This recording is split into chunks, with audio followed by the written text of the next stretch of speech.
Galanni Waaqayyoof haa ta'u, Waaqayyo Abbaa keenya biraa, Gooftaa keenya Yesuus Kiristoos biraa, ayyaanni nagaan araarri hunduma keenyaaf haa baay'atu.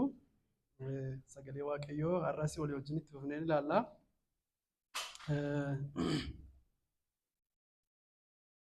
Kutaa guyyaa har'aatii fi itti fufnu torbaanii har'aa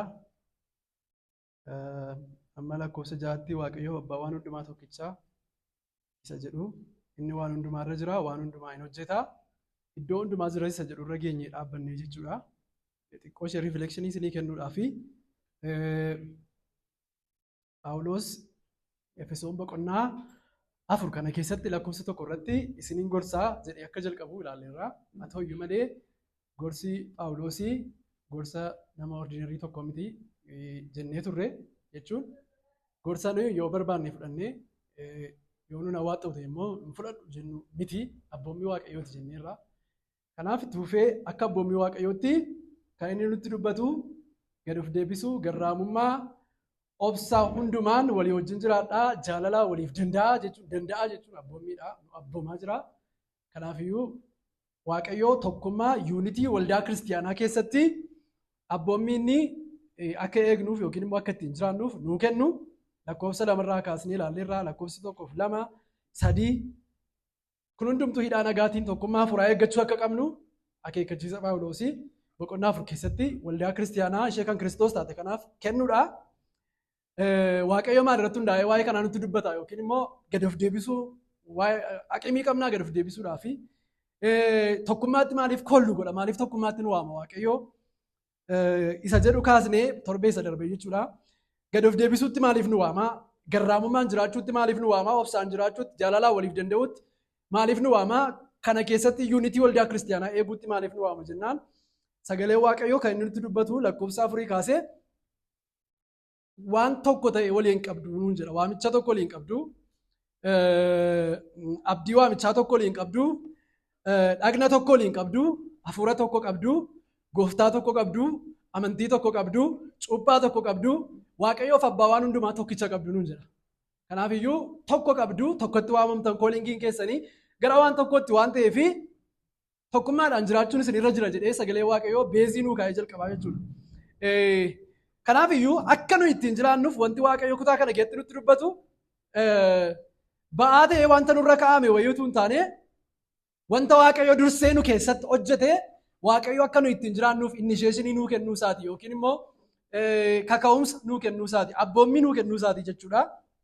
Kanaafiyyuu gooftaa tokkicha akka qabnu kaasnee turre. Kanaaf gooftaan waldaa kiristiyaanaa keessa gooftaa kan biraan hin jiru. Iyyasuus Kiristoosiin alatti gooftaa kan biraan hin jiru. Amantii kan biraan hin jiru. Amantii karaa ilma Waaqayyoo nuu kennamedha. Cuuphaa tokkotti waamamne jennee dubbannee turre jechuudha. Waaqayyoof abbaa waan hundumaa tokko abbaa tokkicha qabna jennee kaasnee turre. Lakkoofsa 7 irraa kaasee har'a nan dubbisaa amma danda'ametti amma lakkoofsa 10tti fixuu yaallaa. Maqaa gooftaa Yesuusiin nan dubbisaa na duukaa buutanii dubbistu. Tokkoon keenya garuu akka safara kennaa Kiristoositti ayyaana arganneerra. Kanaaf caaffanni qulqullaa'aan inni gara Waaqaatti yeroo ol ba'ee boojuu booji'ee dhaqee namootaafis kennaa kennee hin jedha. Amma ol ba'e yommuu jedhu maal jechuu isaati? Dura biyya lafaa kana keessaa gara iddoo gaditti gadi bu'ee jechuudha. Isuma gadi bu'e sanatu Waaqaaf lafa ofii isaatiin guutuudhaaf bantiiwwan Waaqaa hundumaa gararraatti ol ba'e. Ameen. Kun dubbii Waaqayyooti. Mataa keenya gadi qabannee Waaqayyoon hin kadhannaa. Waaqayyo karaa faarfannaatiin laphee keenya akka haaresse nan beeka. Hafuura kana keessa taanee Waaqayyoon hin kadhannaa. Stu konfees goone fuula Waaqayyoo duratti dadhabbii keenya guutummaa akka mucaatti Waaqayyoo duratti dadhabbii keenya guutuutu konfees goone natti tola. አንድ ነገር እናውቃለን ኢየሱስ ወዶናል። ይሄ ብቻ ነው ትምክህታችን፣ ይሄ ብቻ ነው ብራዘርስ። ማረባ ሰዎች ነን ግን ኢየሱስ ወዶናል። karaan ittiin bara Waaqayyoo wajjin jiraadhu ofii koo yeroon ilaalu natti hin argamu. Kiristoosiin yeroon ilaalu garuu karaan ittiin bara jiraadhu natti argama. You know, ofii keessa ilaaltanii fafooyyoftu taanaan rakkisaadha. Kiristoosiin jireenya kana keenya deebinee gaafa ilaallu ofii keenya keessa deebinee gaafa ilaallu ofin ilaallu jechuu miti garuu ofii keenya keessa deebinee gaafa ilaallu abdii kutannaatu nutti argama miti garuu abdii tokkicha immoo qabna Kiristoosin qabna. ስለዚህ በዚህ መንፈስ እንጸልያለን። waaqayyo abbaa keenya araara keessa baay'eerraan kan kee arras fuula kee duratti walitti qabamneerra እናውቃለን ድካማችን ብዙ ነው። ቶሎ ቶሎ የምንረሳ ሰዎች ነን። አሁንም እንሰማለን፣ አሁንም እንረሳለን። ደፍኔ ነሞተ ዱቢ ከራንፈን አመ ደገኛ አመስን ራንፈን አመ ዱቢፍና አመስን ራንፈን አከስት ጅራዳኑ እንጀራ ነገኛ አመስገድ ባኔ አከም ብራት ጅራን በጣም ቶሎ ቶሎ የምንረሳ ሰዎች ነን። ለጴን ኬኛ ዋን ብየ ለፋት ዲዮ ደመለ ባየስ ዲዮ ሚት እግዚአብሔር ሆይ አሁንም በፊት ይመተናል።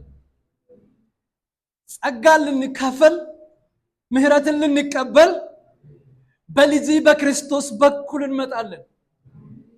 በማንም ማምጣት አንችልም። በራሳችን መቅረብ አንችልም። እሱ ነው ድፍረታችንና በልጅ በኢየሱስ ክርስቶስ በኩል እንመጣለን።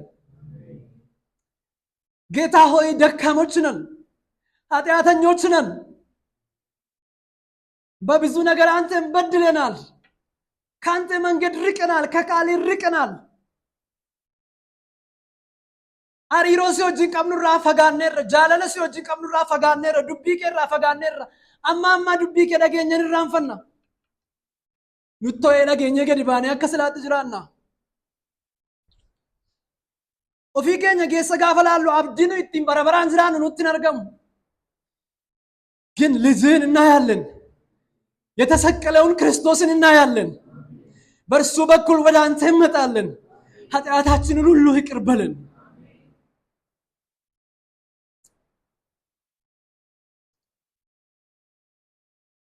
waaqayyo fayyisaa keenya dhiiga ilma kee Yesuus Kiristoosiin laphee keenya miici, garaa keenya miici, dubbii kee qabachuu isa dadhabu, isa irraanfatu, biyya lafaatti isa harkifatu nu miici, nu haaressi. Dubbii keetiif isa iddoo dhabu bakka hojii keenyaatti nurraa mul'achuu dadhabdeetta, haasaa keenya keessaa nurraa mul'achuu dadhabdeetta. Lapheen keenya baay'ee ololof qabeera. ololof qabeera. Humiliitiin gad of deebisuun nurraa fagaateera. Garraamummaan nurraa fagaateera. ዩኒtii amantootaa eeguu dadhabneerra. እግዚአብሔር ሆይ ይቅር በለን። ልባችንን ቀድሰው በልጅ በኢየሱስ ደም አጥበን አመለጴ ኬኛን ቆራ ገረ ዱቢ ከቲ የሮ ዱፍኑ ኦፍቱልማ ኬኛ keessatti dhaggeeffachuuf dhufneerra yoo ta'e dubbiin kee burruusa incaccabsa laphee namaa hafuuraaf buusaa dhuka namaa gargar qoodee ilaaluu danda'a. humna hojjetu of keessaa qaba, jiraataadha. ጌታ ሆይ ልባችንን ፈትነው። garaa keenya keessa ammina hundumaa gadi baasi. isa siif bitamuun barbaanne, isa siif gadi jechuun barbaanne hundumaa gadi baasi. ደግሞ በዚህ ስለማትተወን waan immoo nu dhiifneef utuma dadhabnutuma kufnuu bu'aa bayii kana keessa mootuu jirru ለዘላለም እንዳንጠፋ ደግሞ ከክፉ የሚጠብቀን ጌታ ilmi waaqayyo isa neega akkuma jedhu dubbiin kee akka nu isirraa fagaanneen banneef immoo kan nu eegdu, kan nu kunuunsitu, kan nu dhimmitu, hundumaa caalaa karaa ilma kee Yesuus Kiristoosiin kan nu fayyiste ስለ ኃጢአታችን የሞትከው ጌታ ውድ ልጅህን ሰጥተህ ያዳንከን ጌታ ደምህን አፍስሰህ ያዳንከን ጌታ ራስህን ሰጥተህ ያዳንከን ጌታ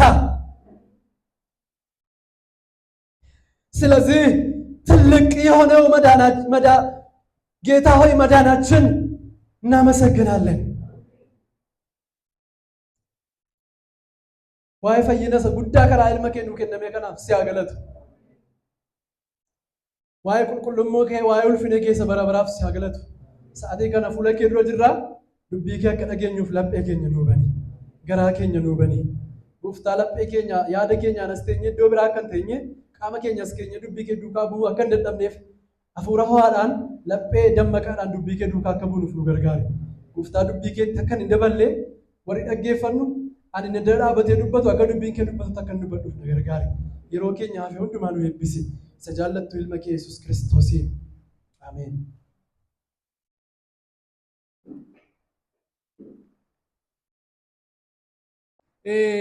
Abboommii Waaqayyoo akka nuti tokkummaa waldaa kiristaanaa keessa jiraachuu qabnus abboommii Waaqayyoo yeroo nutti himu tokko ta'uu keenya irratti hundaa'ee akka inni nutti himaa jiru lakkoofsa 4 kaasnee argineerra jechuudha. Amma 6 gidduutti kana duwwaatu hin taane gooftaan keenya Yesuus Kiristoos wangeela Yohaannis boqonnaa 17 irratti tajaajila isaa gara dhumaa keessatti akkuma anii fi abbaan tokko taane akkuma nuyi tokko taane isaanis tokko ta'aniif jedhee yuunitii baay'ee bal'aa ta'e akka inni nuu kadhate argineerra jechuudha. Akka sadan tokkummaan abbaa fi ilmi tokko ta'anitti amantoonni tokko ta'uudhaaf akka isaan qabanii Yesuus kadhataa akkasii akka inni kadhate argineerra. Kana duwwaatu hin taane tokkummaan amantootaa bu'aa dhagnaa yookiin immoo bu'aa dhagnaa akaakuu adda addaa ta'e garuu immoo walii isaatiif dhimmu, walii isaatiif hooquu, walii isaatiif dubbatu, wal gargaaruu kanatti fakkeeffamee macaafa qulqulluu keessatti akka inni dubbatame argineerra. Kanarraa kan ka'e tokkummaan amantootaa baay'ee gadi fagoof xilqee akka inni ta'e, gadi fagoo akka inni ta'e, yaada keenya gararraa akka inni ta'e sagalee Waaqayyoo irraan argannaa jechuudha. Gara waamicha tokkootti akka waamaman yeroo dubbatu Phaawulos ga'umsi yookiin immoo destination jechuun goolii galmi isaan itti deeman tokko ta'uu isaati kan inni nutti agarsiisu. Gara waamicha tokkootti yookiin immoo gara galma tokkootti. Kanaaf iyyuu waldaa kiristaanaa keessatti Kiristoosin ulfeessuudhaaf namni hin dhufne waamicha waldaa kiristaanaa ishee sirrii keessa jiraachuu hin danda'u. Goolii kan biraa qabatee namni gara waldaa dhufu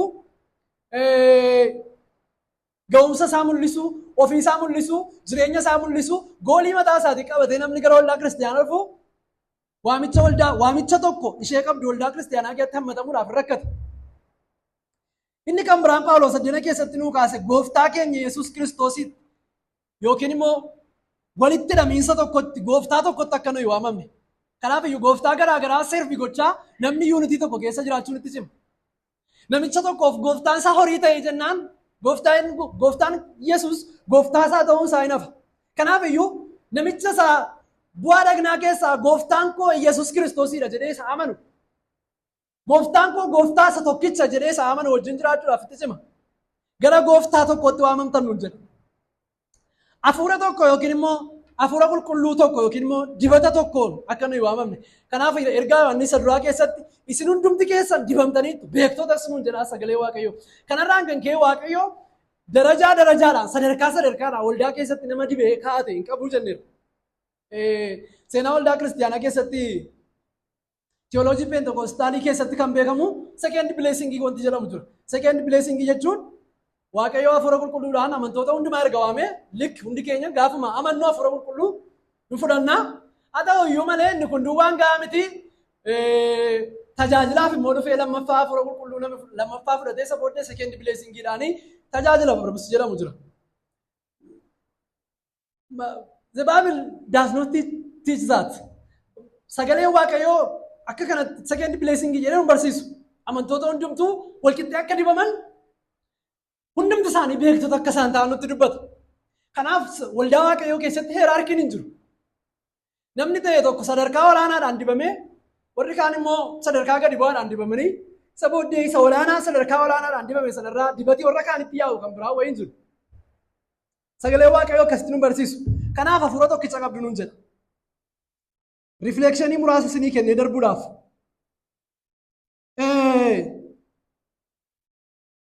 Amantii tokkicha qabdu nuun jedha.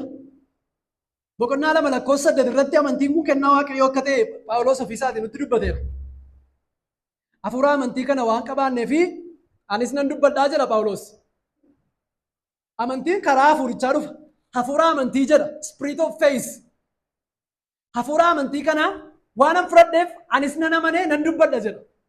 Kanaaf yoo amantoonni hundumtuu amantii kennaa Waaqayyoo ta'e fudhatan karaa Hafuura Qulqulluu kan kenname fudhatan amantii tokkotti waaman.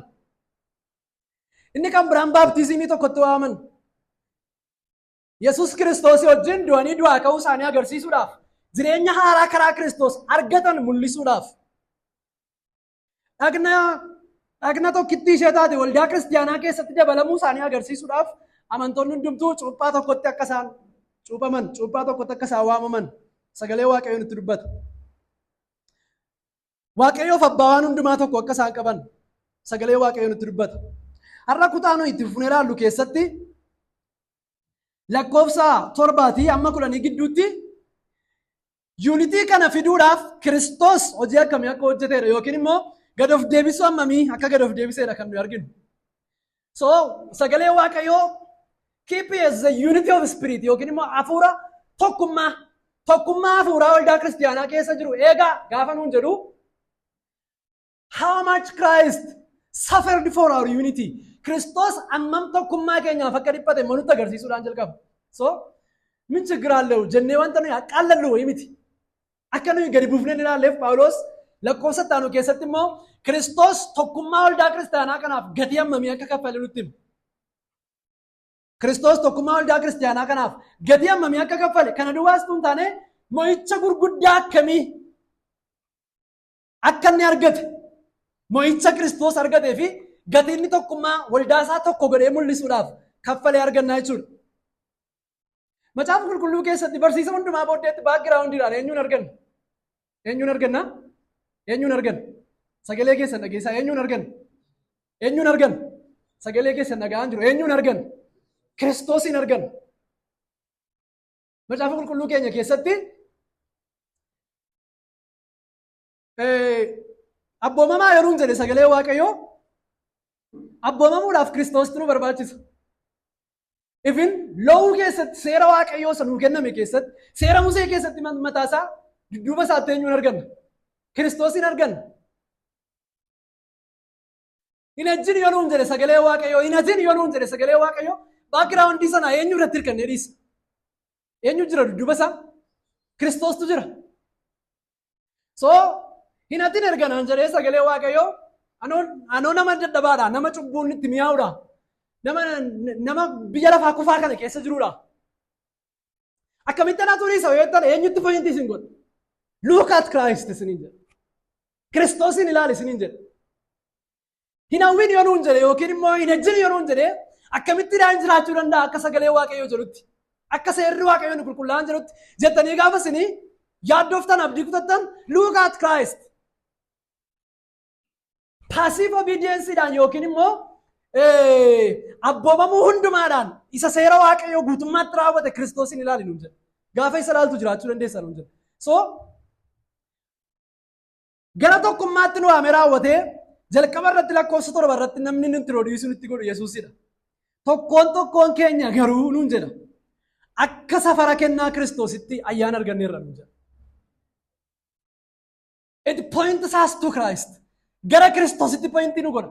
Erga nu waamee raawwateen booddee akkamitti akka tokko ta'an erga nutti himeen booddee tokkummaa kana keessa akkamitti jiraanna jettanii gaafattan immoo Yesuus sartootaal nuun jedha. Yesuus sartootaal. Tokkoon keenya garuu akka safara kennaa Kiristoositti ayyaana arganneerra nuun jedha. So Kiristoosiin akkamitti ilaaluutti nageessa kuni waa'ee kennaa dubbata yoo isin jettan immoo akkamitti kennaa sana akka Kiristoos fide immoo lakkoofsa 8 irratti dhufee nutti dubbata. Amma lakkoofsa 10 irra keessa overview isaa isinii kenneen ittiin deebi'a. Kanaaf caaffanni qulqullaa'an nuun jedha. Inni gara Waaqaatti yeroo ol bahee nuun jedha. Boojuu booji'ee dhaqee namootaafis kennaa kennee nuun jedha. Boojuu jira gara Waaqaatti ol bahuu keessa jira. Okay, ol bahuu isaati waan ta'eef Kiristoosiin gadi bu'uu isaa dhiphachuu isaatti maal eessatti pointii na godha hojii Yesuus hojjete jettanii yeroo isin dhaabbachuu barbaaddan lakkoofsa 9 irratti akkasiin jedha. Amma ol bahee muu jedhu maal jechuu isaatii jedha. Dura biyya lafaa kana keessa gara iddoo gadiitti gadi bu'ee jechuudha. Jalqaba irratti versii kana gaafa dubbisu maaltu sammuu kootti dhufa? Inni jalqabaa na dinqisiifachiisu inni guddaan Waaqayyoon amma kana ga'u waan hundumaa harka isaatti waan uumame hundumaa baatu kun biyya lafaatti nama ta'e seenuu isaati. God entered into the world. How much it is complex, brothers?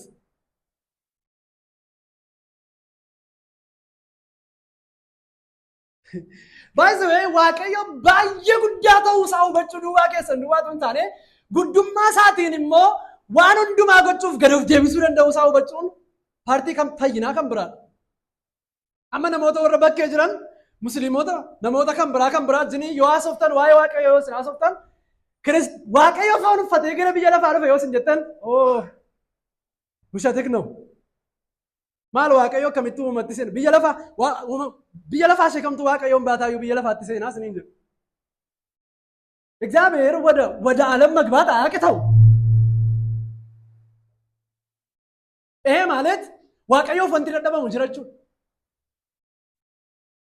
biyya lafaatti galuun isa ni bataanaan gad of deebisee biyya lafaatti galuun isa ni bataanaan Waaqayyo wanti dhibu jiraachuu በጣም ትልቅ ሆኖ ሳለ hamma malee ol ka'eetu jiru Waaqayyo hamma malee guddaa ta'eetu jiru Waaqayyo ግን ራሱን ባዶ አድርጎ ወደ ምድር መጣ ነው የምለው akkamitti Waaqayyoon nama ta'e gara biyya lafaa dhufa alamin የፈጠረው dubbii isaatiin biyya lafaa isa uumame inni baatu akkamitti nama ta'e biyya lafaa dhufa so gadi bu'ee nuun jedha Phaawulos lakkoofsa 9 irratti gadi bu'e now that he ascended what is it about that he also descended first into the lower parts of the earth even the lower parts of the earth nuun jedha gara iddoo gadiitti gadi bu'ee nuun jedha lakkoofsa 10 irratti isuma gadi bu'ee sanatu waaqaaf lafa ofii isaatiin guutuudhaaf bantiiwwan waaqaa hundumaa gararraatti ol ba'e mee gara lakkoofsa 7tti ol deebina tokkoon keenya garuu akka safara kennaa Kiristoositti ayyaana arganneerra nuun jedhee jalqaba Phaawulos maaliif tokkoon keenya jedha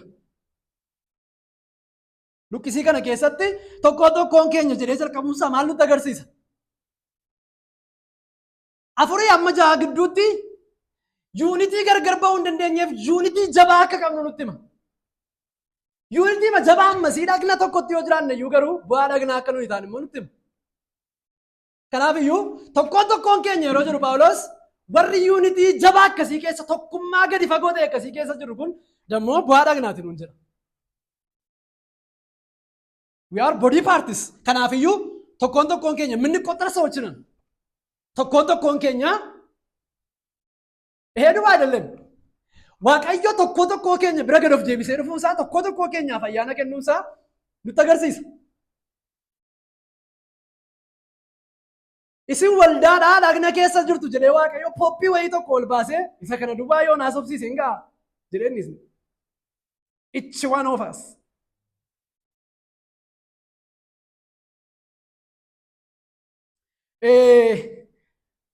jaarraa riformeeshinii fuuldura seenaa waldaa kiristaanaa keessatti akkuma beektanii waldaa kaatolikii ishee duraa keessatti maaltu jira macaafii pooppii hirkataa kan dubbisu pooppiidha kan hiiku eewudha pooppiidha yookiin immoo afaan oromootti maal akka ta'e hin beeku paappaasiidha macaaficha uummataaf akka kennamu yoo barbaadame kan kennu paappaasiidha namni ordinarii maaniin macaaficha argatee naan ittiin baduu danda'a jedhamee amanamaa hafuura Waaqayyoon qabu jedhamee yaadamaa jechuudha naaziruu macaafa argatee ittiin badataanaan maaliin qabachuudha Kiraayistiin sagalee Waaqayyoo warra namanneef staammingi bilook ነው yookiin immoo isa kuffisuudha isa irratti gufatanii kufaniidha warra amananiif garuu isa isaan ittiin ka'aniidha so Phaawulos why he mentions tokkoo keenya jechuun maaliif isa barbaachise Waaqayyo bu'aa dhagna keenyaa keessaatii namoota hundumaa bira ga'uudhaaf akka dhimmu keerii akka godhu nutti agarsiisa. Each one of us. Each one of us. But unto every one of us. To the Greek, to the Jew, to the Gentiles, to the slave. Namicha garbummaa jala jiruuf, isa hojjechiifatuuf, Giriikiidhaaf, Juudiidhaaf. Waaqayyo keerii godha tokko tokko keenyaaf kennaa kenne nuun jedha. Each one of us.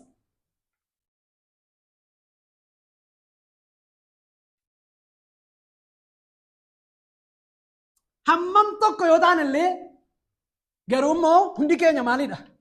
Bu'aa dhagnaati. Kun waldaa kiristiyaanaa keessatti daayiversiitiidha. Garuu beauty of the churchidha. Kennaan garaagaraa amantoota hundumaaf kennamuu isaa it is a diversity but it is a beauty of the church. Garuu immoo bareedina waldaa kiristiyaanaati.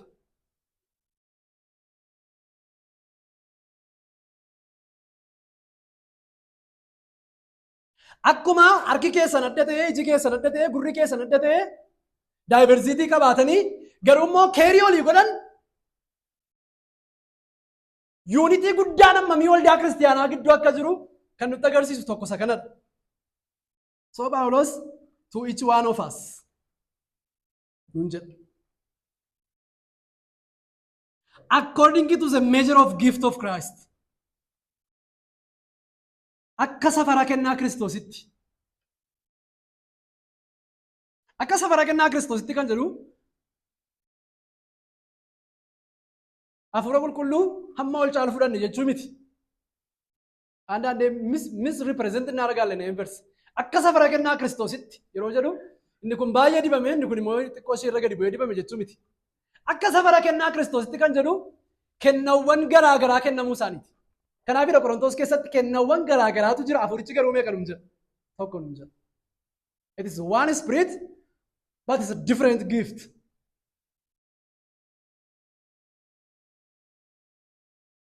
Hafuura tokkotu kennaa garuu kennaa garaagaraa kenna. So it is according to the measure of the gift of Christ. Akka safara kennaa Kiristoositti. Amantoonni eebba waaqadhaatiin eebbifamuu isaanii nutti dubbatee Efesoon. Eebbi kun immoo ayyaana Waaqayyootiin nuu kennamuu isaa nutti dubbatee dhamaatiif barbaacha keenya malee fayyuu keenyas nutti dubbatee kana duwwaadhaa utuu isin Waaqayyoo mootummaa koo keessatti gazii godhaa nuun jedha. Be a companion with me. Ana wajjin komፓኒየን ta'aa nuun jedha. Bakka ድናችኋል ተባርካችኋል በጸጋ ድናችኋል ይበቃችኋል ብሎ አልተወንም። ምንድነው ያደረገው? tokko tokko keenya biramo kennaa ayyaana isaati fudhatee nu bira dhufe. So each believer is gifted. Amanaan hundumtuu kennaa hafuuraa argateera. Ayyaana isaa keessaan ammas ayyaana mootummaa isaatiif hojjechuu nu kenna. Grace upon grace. Ayyaana isaa keessaan ammas ayyaana ittiin mootummaa isaa keessa jiraannu deddeebinu nuuf kenna. Roomaa boqonnaa 12 irratti akkas jedha. Lakkoofsa 3 kaastanii yeroo dubbistan. Ayyaana sanaaf kennameen namni waa yaaduun isaaf ta'u caalaatti akka of hin yaadne tokko tokko keessanitti nan hima. Garuu adduma addaan akka amantii isaaf kennameetti akka of ilaaluun ta'u ofitti yaadu. Nuyi dhagna tokkotti bu'aa dhagnaa baay'ee qabna. Bu'aan dhagnaa hundinuu immoo hojii adda addaa qabu. Akkasuma nus immoo utuma baay'ee taanee jirru Kiristoositti dhagna tokko. Nuyi bu'aa dhagna waliitis. Kiraayistiin yookiin Kiristoosii firummaa samii duwwaa hin uumne hojii fannoo isaatiin. Abbaa duwwaatti nu araarsee hin deebine. Walii keenyattis nu araarsee deebi'e. Hojii fannoo Kiristoosiin abbaa wajjin Waaqayyo wajjin duwwaa nagaan hin buune. Lafarrattis nagaatu bee namootaa wajjin. Kanaaf iyyoo olii keenya wajjin nagaa qabna. Walii olii keenya wajjin bu'aa dhagna waliiti. We care about ourselves. Waa'ee olii keenya ayyaanna. Waa'ee olii keenyaatiif hin dhimmina. Nuyi bu'aa dhagna waliiti waan taaneef. Garuu obboloota koo yeroo baay'ee fe'ilii goona. Anumti inni dubbachaa jiru kun namoota yaadadhe dina keessaa isinii bilbilee hin beekne nama baay'eedha. Waaqayyo araara sanaaf haa baay'isu.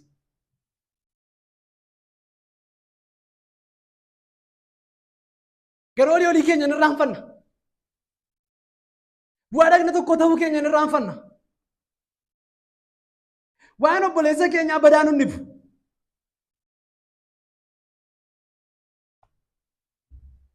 Sagalee Waaqayyoo har'a nu waama. Kiristoosii wajjin tokko taataniitu walii keessanii wajjinis tokko ta'a.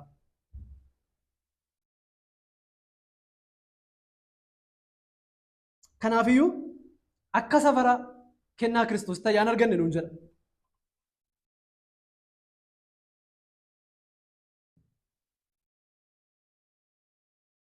Kennaan kuni wanti nuyi ilaallee darbuu qabnu kennaa tolaati. Akkuma fayyinni keenya kennaa tolaatee tajaajilaaf kennaa Waaqayyo waldaa isaatiif kennes kennaa tolaati. በጣም ስለሚጸልይ ጀነዋን ፍረን እንቀም አንዳንዴ የተራራ ጸሎት የሚባል ጎፍታን ገረ ቱሉት ሰው ኬሰ ቀረት ገረ ቱሉት ኦልባኔ ቀረቱን ለሞኒ ቶኮ ቶኮ አሪፊራ ገረቹ በርግጥ ጎፍታን ገሩ ማን ይፍቱሉ ደቂ ነሞተ ድሮ አልከቹፍ ነው ይገሩ ቱሉት ኦልባኔ ፎቶ ፌስቡክ ይረተርገ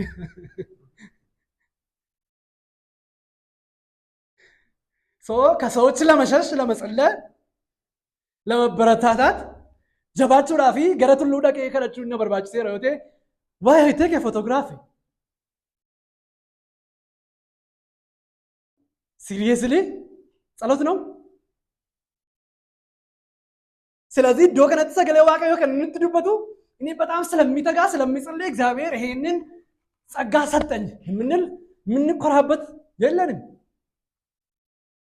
ዋንቲን ኦፍ ጀኝ ዋንቲን ኦፍ ቱሉ አን ዋንም ምሽጊገሉፍ ዋንን ጋረቶል በየከረዱፍ ዋንን ከስጎዱፍ ጀኔዋን ዋንፍረኑ ቀም ሪሊ ጳውሎስ waaqayyo namatti mul'isu dubbachuudhaaf dhamaan jedha iyyeen jedha.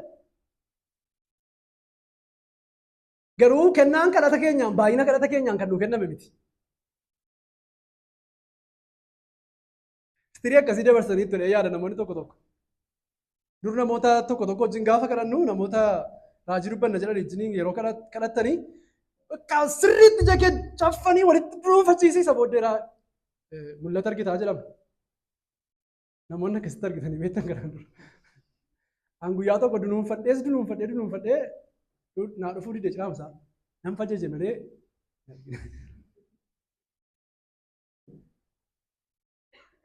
Raajii dubbachuun yookiin mul'ata arguun deep meditationidha wanta nuuf hinnuudha obboloota ko.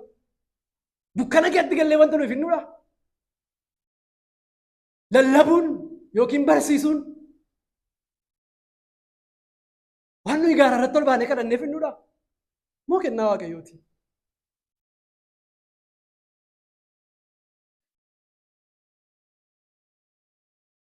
Kadhachuun baay'ee magaariidha. Waaqayyo wajjin dubbachuun hafuura ho'aadhaan Waaqayyo wajjin kadhachuun yaada garaa dammaqaadhaan kadhadhaa nuun jedha sagalee Waaqayyo kadhachuun keenya baay'ee gaariidha. Garuu waan tokko miis hin godhinaa. Kadhannaa keessa irratti waan hirkattaniif Waaqayyo kennaa hafuuraa isiniin kenna. Halkan hirriba keessa turrafuu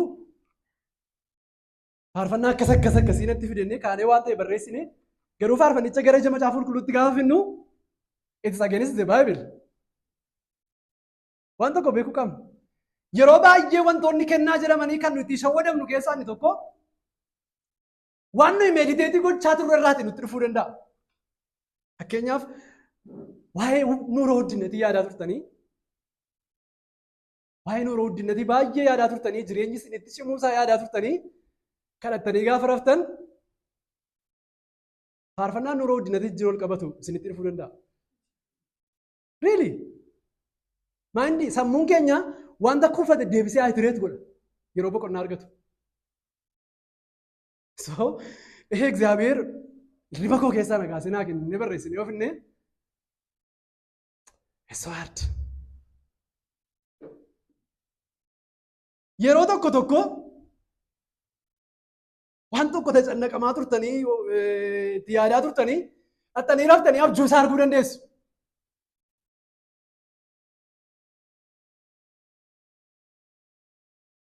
Reelii waaqayyotu natti dubbate jennee fiduu dandeenya.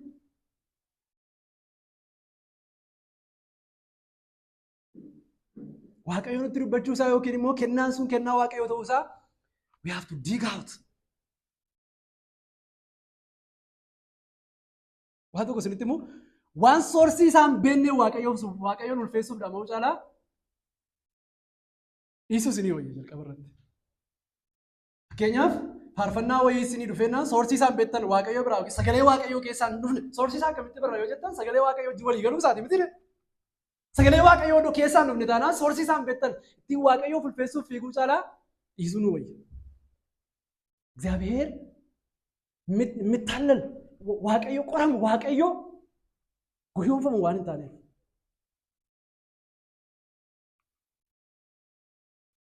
Naannoo spiritual gift kana irratti of eeggannoo guddaa gochuun irra jiraata.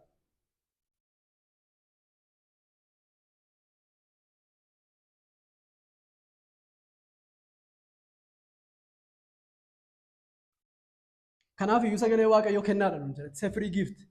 Kaarizmaata warri jedhu fayyadama iddoo kanatti Phaawulos jecha Giriikii iddoo kanatti fayyadamu kaarizmaata kun immoo wantichi free gift ta'uusaa yookiin immoo kennaa tolaa ta'uusaati kan inni nutti agarsiisu. Kanaafidha wangeela Maatewos irratti gooftaan keenya maal nuun jedha? Ergamootaan maal jedha? Gatiitu itti hin baasin fudhattanii isinis gatiitu itti hin baasin maal godhaa? Kennaa.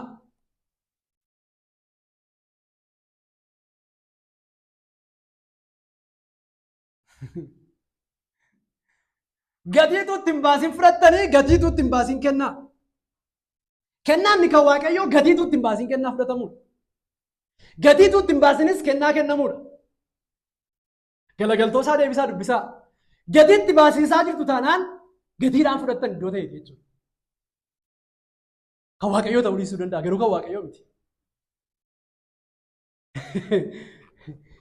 Gastaa hosii qabnee kuma kudhan irraa fuunee kadhanna taanaan gatiitti baasnee namoota tajaajilaa jirra taanaan gatiidhaan dhufe jechuudha wantichi. የተከፈለበት ነገር አለ ወይ ከጥንቆላ ሊሆን ይችላል።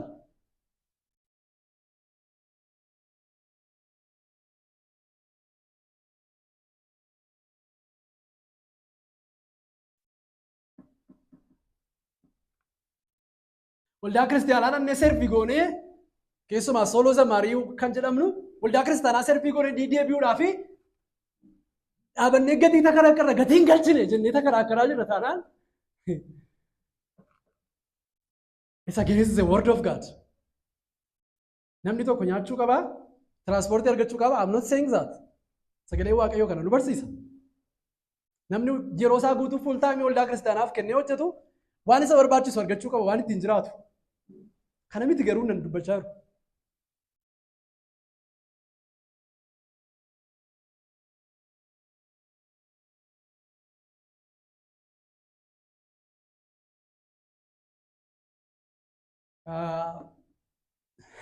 Eenyuma kana nama ta'etu natti dubbatanna natti manna nama dhukkubsatee naan geessan halkaniin isayyuu siqaayii meeqa keessa tiraanspoortii dhabanii karaarra rakkachaa turanii geessan. Iddoo manni keessan beektaniidha yoo maqaa dha'uu nan barbaachisu. Na halkanirra geeffame na 40 gadi kadhadhu jedhamee deebi'e baasaa jiru. 40 gadi sa'aatii kana. Dokteerota irra diiwutii irraa kaan hin fakkaatan.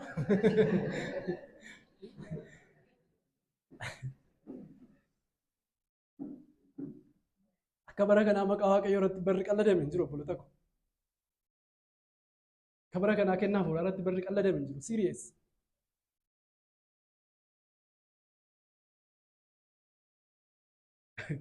Keessumaa bara of mul'isuuti barri kun. Bara of agarsiisuuti. Bara of agarsiisuuti. Bakka wanuma bartuu barbaade yoo ta'u kotota wayii fudhatanii miidiyaatti baatanii naan qallaan nu beekamu. Waaqayyo garuu isin hin beeku. As irraa bachuu qaba.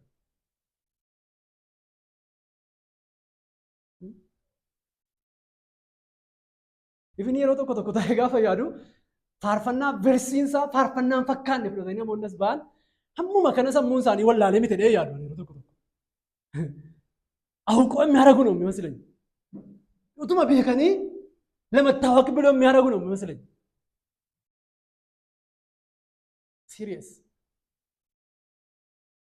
Namoonni sagalee waaqayyoo hubannaa sagalee waaqayyoo dhabuudhaan godhan jiru. Namoonni focus godhanii ittiin beekamuudhaaf ittiin maqaa argachuudhaaf godhan immoo jiru.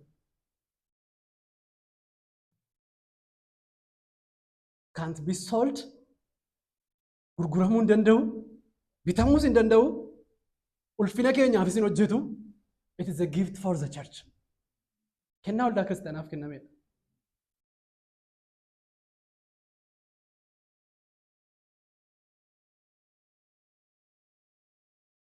Mee isa bira geenye duwwaatti qabamnee deddeebinu. Kanuma duwwaa yoon siriin jedhe gaariidha. Isa bira geenye duwwaatti qabamnee deddeebinu. እግዚአብሔር በጣም ትንሽ የሆነች ልብ ግን ታማኝ የሆነች ልብ ነው የሚፈልገው። ብዙም ማታቅ ግን ከምቤቱን ማመነም ተከንደደቢቱ ነው ዋቀዮ ከንደወርባዱ ለጴጥቆ ዋኒ ፌፊንገሩ ዱጋት ደደቢቱ ወርባዳ ዋቀዮ ሚስጥረና ማዋማ ጎለሰነ ኬሳ በልበለ ባበሉን ዋማ ዶከሲ ዋማ ዱአን ካሳ ሰነን ጎዳ ፕሊዝ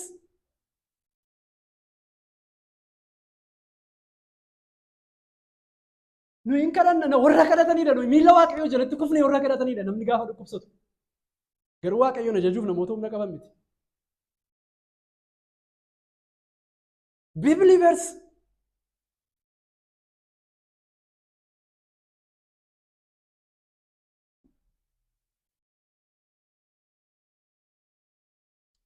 Isinitti fakkaataa seera maleessummaan daldalli dinqii sobaa daldalli raajii sobaa gabaarra guute kun waa waaqayyo keessa jiru isinitti fakkaata? Kennaa waaqayyo isinitti fakkaata? Waa'ee isaanii naafee isaanitti naafee waan dubbachaa jiru isinitti fakkaata? Waaqayyo beeka isaanitti naafee isinitti dubbachaa jiru.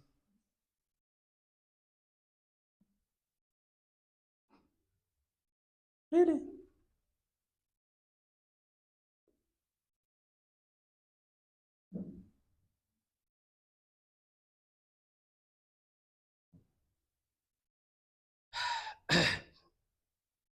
Macaafa qulqulluun gaadha. Mee macaafa qulqulluun gaadha namni naan jettan akka keessanitti agarsiisa. Akka isa duraatti isa lammaffaa Xiimotewos 3 irratti barreeffame qajeelummaatti leenjisuuf barsiisuuf nama waaqayyoo tokko waa gochuu kan danda'e gochuudhaaf jireenya amanaa tokko biruutiif gochuuf macaafa qulqulluun gaadha namni naan jettan. Mee fiigicha kan biraa dhiisaa macaafa qulqulluumatti qabama. Read your Bible, study your Bible. Hate what he hates. Love what he loves. Waan inni jaallate jaalladhaa, waan inni jibbe jibbaa. Waan inni galateeffate galateeffadhaa.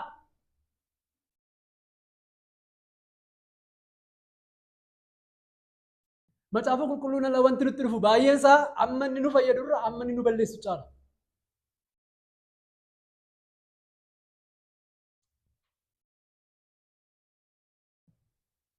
Kanaaf Phaawulos akka safara kennaa Kiristoos tayyaan arganneerra jedha. Kennaan kun immoo kennaa Kiristoos kennaa waaqayyoo ta'uusaaf immoo lakkoofsa 8 irratti akkas nuun jedha. Kanaaf caaffanni qulqullaa'aan inni gara waaqaatti yeroo ol ba'ee bojuu booji'e. Bojuu Kiristoos booji'ee kenneedha malee waan isin booji'attan miti. Bojuu booji'ee namootaaf kennaa kenne. Malee boojitanii waan isin argattan miti. Biyyaa biyyatti naannoftanii waan isin argattan miti. Inni gara Waaqaatti yeroo ol ba'e bojuu booji'ee dhaqee namootaafis kennaa kenne nuun jedha.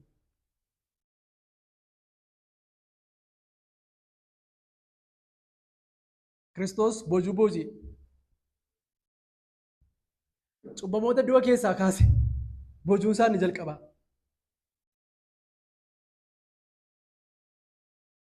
Warra akka hoolotaa mana Israa'elii badan fayyise.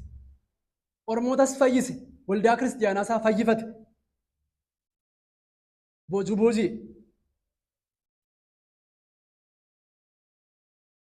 Ol ba'e. Bojuu booji'e ol ba'e.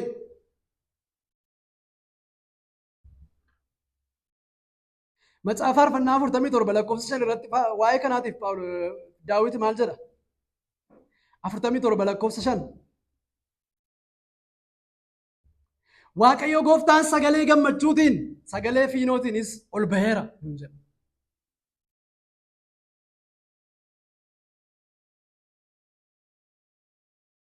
አምላክ በእልልታ እግዚአብሔር በመለከት ድምፅ አረገ። አምላክ አረገ። ክርስቶስ አረገ። ምን አርጎ? ቦጁ ቦጄ ኦል በይ። አምላክ በእልልታ እግዚአብሔር በመለከት ድምፅ አረገ። ኢረኬስ ኩታ ከና ሳንዱቂ ከጎ ዋቀዮ ኢዶ ቶኮ ገረ ኢዶ ቶኮ ቲጋፈ ገፈሙ አከ ምልክት አርገሙ ዋቀዮቲ ዋን ፍረተሙ ፊ ሳንዱቂ ከጎ ዋቀዮ ገረ ጽዮንቲ ሮል በው አገርሲሱ ደንዳ ገሩ ታይፒንሳ ኦል በው ክርስቶስስ ምተገርሲስ አምላክ አረገ።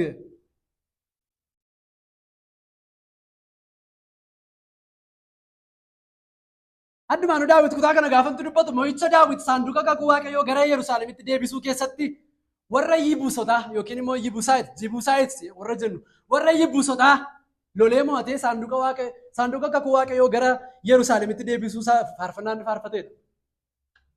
Saduraa seenaa biraa boqonnaa 11 irratti booda dubbista hin argattu. Saanduqi kakuu waaqayyoo gara Yerusaalemitti ol ba'uusaa waaqayyoo akka ol ba'etti kan inni ilaalamu.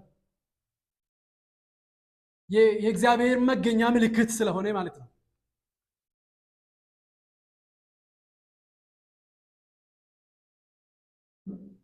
Kana duwwaa miti Daawit kutaa kana faarfannaa 68 irraa kallattiidhaan kan inni kootii godhu lakkoofsa 8 irratti kan argannu kana faarfannaa 68 irraa kallattiidhaan kan inni kootii godhe nutti dubbatu.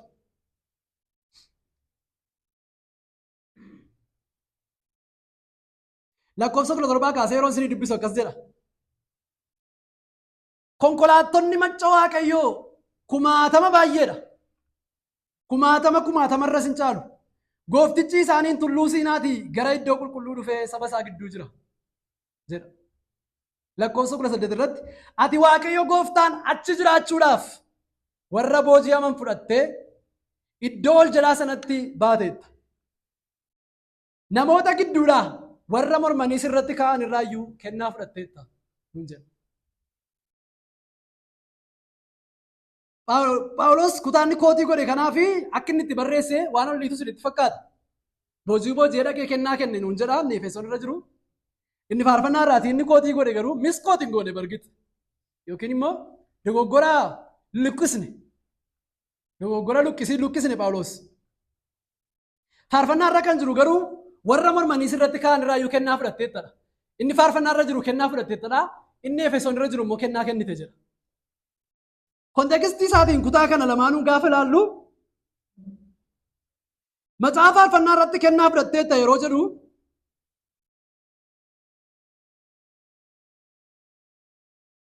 mootiin tokko loltootaaf qabeenya isaa booji'amanii turan deebifatee gaafa galu namoonni biyya sanaa itti gammadanii kennaa kennuuf. Itti gammadanii kennaa kennuuf barkata እግዚአብሔር ከኛም ይቀበላል። waaqayyo nurraan fudhatu waaqayyo kennaa nurraan fudhatu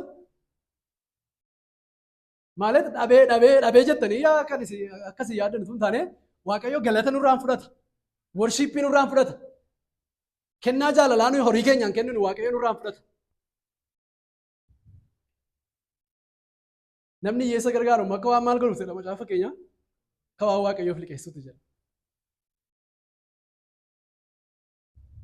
So akkuma anaaloogiin kutaa kana irratti dubbatu akkuma loltoota isaa warra booji'amaniif qabeenya isaa warra duraa booji'aman mootiin tokko lolee mo'atee gaafa deebisee fudhatee dhufu namoonni biyya isaatii siitizeniin isaatti gammadanii kennaa kennaniif waaqayyoo isaanirraa iyyuu kennaa fudhateera. Gooftaan isaanirraa iyyuu kennaa fudhateera jedha. So gara keenyatti gaafa deebifnu maal ta'uu danda'a? Wanta waaqayyo nuuf hojjetuuf fiidbaakii nuyi kenninu ta'uu danda'a. Phaawulos kuticha miskootii godhee miti yookiin immoo dogoggora luqqisee miti jechuudha. Inni lammaffaan Efesoon irratti kennaa kenniteetta nuun jedhu immoo mootiin tokko ammas mootii kan biraatti duulee lolee mo'atee waan inni qabu irraa saammatee gaafa dhufu spoils of the war yookiin spoils of the war warra jennu qabeenya lolarraati argate gaafa fudhatee dhufu maal godha? Hin kenna. Fakkeenyaaf Abrahaam loltoota Sodoom mo'atee gaafa deebi'u obboleessa isaa Looxiin harkaa baafatee gaafa deebi'u eenyuuf kennaa kenna? Malkiseedeqiif kennaa kenna. Taayippii kanaati jechuudha. Kanaaf iyyuu kennaa kennite jedha. Soo Kiristoosii qulqulloota isaa hundumaa fayyifatee iddoo hundumaarra caalaa gadi fagootti gadi bu'ee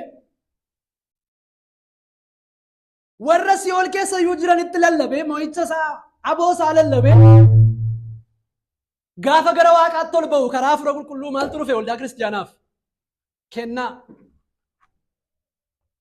Kennaa. Kanaaf iyyuu kennichi obboloota koo kan Kiristoos kan Waaqayyooti.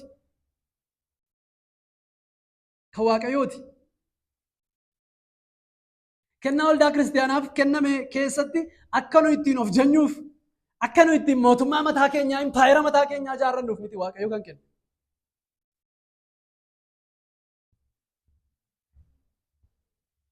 Akkas miti.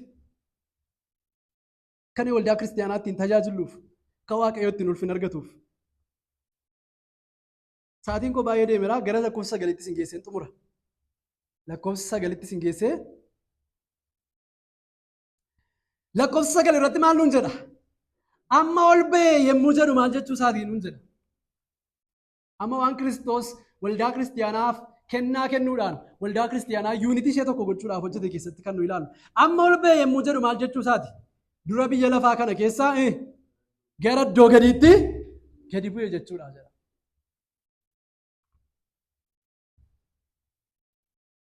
Ol ba'uu isaa qofatu hin taane mo'icha inni argate duwwaatu hin taane Kiristoos ammam akka inni salphate ammam akka inni gadi of deebise ammam akka inni ofiisaa dhiise immoo kutaan kun itti dubbata. Gadi bu'e.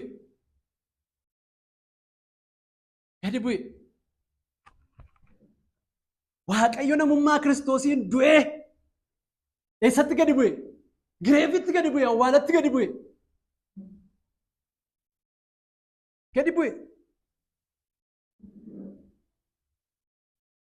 Hammam akka inni nuuf gadi of deebise nutti agarsiisa. Gadi bu'e.